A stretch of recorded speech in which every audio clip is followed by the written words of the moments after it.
Welcome back to CEO Money. I'm Michael Yorba, your host and co-host. And I'm Mervyn Price, your host and co-host. All right, great. All right, we've got Glen Bierman and Natalie DeMarco on the show with us. Glen is the CEO of Tycon Partners, and Natalie is the president of Tycon Partners. Welcome to the show, both of you. Thank you. Thank you. All right, my pleasure. Glen, if we could start off with you, and then Natalie, I'd like to quickly get to you. Give us a little background on you and your company, and then I'd love to hear all about what you're doing to help commerce in America. So Natalie and I formed Tycon Partners to take advantage of Title IV of the Jobs Act, which is Regulation A+, which allows a company to raise up to $50 million from the general public, including non-accredited investors, which represent potentially 98% of all investors. It's also been estimated that all investors combined have household investable assets exceeding $40 trillion, anticipated to grow to as much as $60 trillion in the coming years. Let me interrupt you for just a second to break down, and maybe I'll switch to Natalie for a second, give her some airtime. What, for the listening audience, if they don't know yet, what is Reg A+? I mean, and who can really use it to their best benefit? I'll take that. Perfect. Regulation A+ is a wonderful opportunity for small, medium-sized companies to raise gross capital to the general public. And what's interesting about this now is that they're able to go to the general public, which also includes non-accredited investors. Okay, let's drill that down into that. But before we do, Glen, you gave us a little overview on that. But Natalie, you have been breaking records with what you do with Glen and helping other companies. Can we slow down just a second and bring out more of who you are and what you bring to the table here with Glen?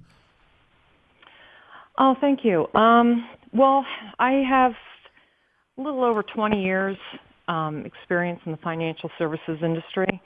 And most of my career during that time was with a company that was an asset management company. They managed over $65 billion in assets. And in my first several years with that firm, I brought in $400 million in assets under management. So I was promoted to run the East Coast for that firm, and they were very successful. And the East Coast brought in, probably in the range of 10 to 15 billion. And I managed about 30 people in that region. So I have experience with investors. I understand the psychology of markets. I was trained very well in the psychology of markets and investors. So coming from that background is very helpful with Regulation A+. Yeah, I would imagine it is. Glen, what is Tycon Partners and where do they fit in the Reg A picture, or Reg A Plus picture, pardon me? So Natalie and I spent a good part of a year doing due diligence to provide our clients with a turnkey Regulation A Plus offering that's not only transparent to the company, but just as important to the investors. We always looked at Reg A Plus as a path to create a real public company that trades on a major exchange as in NASDAQ and NYSE market, which has now been named NYSE American.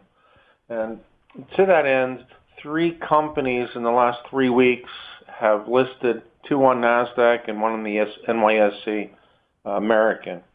So it is a real path to creating a public company, and it's replacing those missing IPOs that we've seen decline and allowing small and mid-sized companies the ability to do an IPO or a self-directed, what we call a DPO, a direct public offering. A follow-up before Merv jumps in here. He has a lot of questions, but when you say small to mid-size or small to mid-cap, give our audience an idea of what that means when it comes to revenue, employee size, things of that nature. So the cap for Regulation A plus is $50 million in revenue. Mm-hmm. But to take a step back, this regulation was enacted with small to mid-sized companies in mind, with the concept of the smaller companies that have intellectual property and little to no revenues. They wanted to give them the ability to access general public funding, and that's how Regulation A plus was enacted. It was initiated out of the Silicon Valley.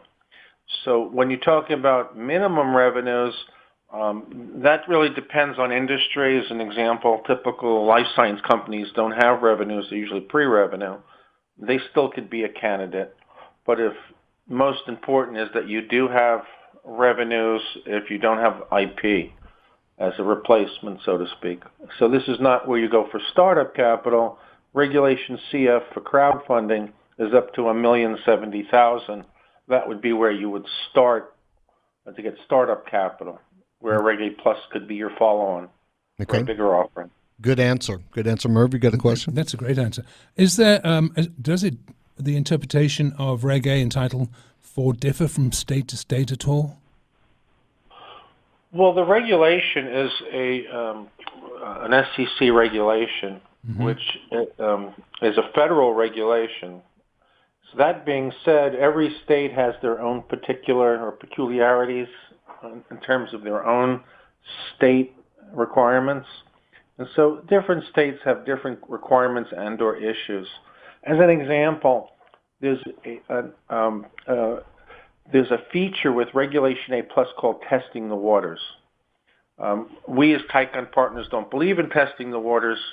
We believe if you're going to ask an investor if they want to invest, you should be asking them when they're ready to take the check. But that being said, a couple of the states jumped in and they contested testing the waters, saying, let me take a step back. There are two tiers to Regulation A+. Tier 1 is up to $20 million, and Tier 2 is up to $50 million. Tier 1, you're not required to do audits. Tier 2, you are required to do audits. Tier 1 typically would trade on the pink sheets, and Tier 2 could trade on the OTC, the NASDAQ, or the NYSE, depending on how you qualify. So that being said, Tycon only deals with Tier 2 audited companies. But to take a step back, in the testing the waters question, two of the states were jumping up and down saying, in Tier 1, you're required to file state blue sky filings in every state you want to bring in investor money or talk to investors in. Tier 2, you're exempt from blue skies filing. Testing the waters before you declared Tier 1 or Tier 2, meaning that you're talking to investors. So some of the states started making noise that if you're talking to investors in our state, we want you to register, because we don't know if you're Tier 1 or Tier 2 being exempt or not.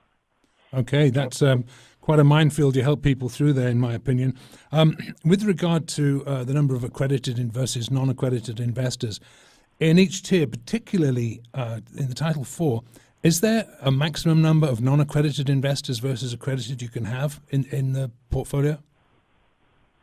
Well, actually, that's the brilliance of Reg A+, because the first time in my career of investment banking for 25 years, former CEO of public and private companies, we used to tell our clients as investment bankers, you have two products, the product of stock and the product of what you sell or service what you sell, and typically we used to market them differently. Well, what's happened with Regulation A+, because there is no limit of non-accredited investors, you're now selling the product of stock to the same potential audience that might buy your product or service. And to that end, companies that are doing Reg A+, that spend the marketing dollars to attract investors, are also seeing a large increase in sales. That's great. That's almost an extension of the original crowdfunding system where they would give away their products for a little bit of money. Tell me, what are the minefields? Tell me about the offering memorandums that you have to help these people create. How complex are they? Well, anyone that's done an IPO knows you file a registration statement called an S1 registration statement. Reg A Plus was enacted to be cost effective, and have an expedited registration process. So they modified the S1, they call it a 1A. For our clients, you can do a Reg A Plus and only do biannual reporting, but your listing path would be the OTC, over-the-counter exchange. Mm-hmm. We only do a full public listing and fully reporting. So you're basically fully reporting just like you would do a traditional IPO. Mm-hmm. The difference is that it shouldn't cost as much as an IPO. When people hear IPO, we always hear the number, that'll cost us $1 million. Well, Reg A Plus doesn't cost anywhere near that. The only comment we like to make is that a lot of the professionals, attorneys, and auditors didn't get the memo that Reg A Plus was supposed to be cheaper. One final question for myself, and that is, in your portfolio of clients that you've helped, which is extensive, what is the largest industry sector that you've helped? What is the most prominent in terms of people looking for money and coming to you? Well, I think the real issue there is the companies that we look to work for. So, Natalie, do you want to talk about the requirements that we look for in companies? Andrew, I excuse me. Glenn, we are out of time. That's music coming up. But please, would you come back on our show and we can finish with some of these other questions we didn't get a chance to answer? We'd really enjoy that. Appreciate the time. Thank you so much. Thank you very much. Thank you both very much. Natalie DeMarco and Glen Bierman, CEO, Tycon Partners. They'll be back, and we'll be back too. Thanks for joining us.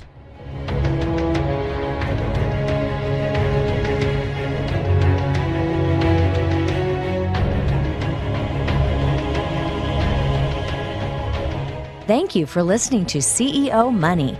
If you would like to be a guest on our show or know someone who should be on our show, please contact us at info@wfn1.com or our website, wfn1.com. If you would like to reach any of our guests, please visit us at wfn1.com. Join us on Twitter at WFN Live or our Facebook page at WFN Live. We will be back tomorrow with more great interviews and ahead-of-the-curve information you just can't get anywhere else. CEO Money is sponsored by WF News 1 Incorporated. Views and opinions heard on CEO Money are not necessarily the opinion of this station or its management. Material on this program is intended for general information only and should not be taken as specific investment, tax, or legal advice.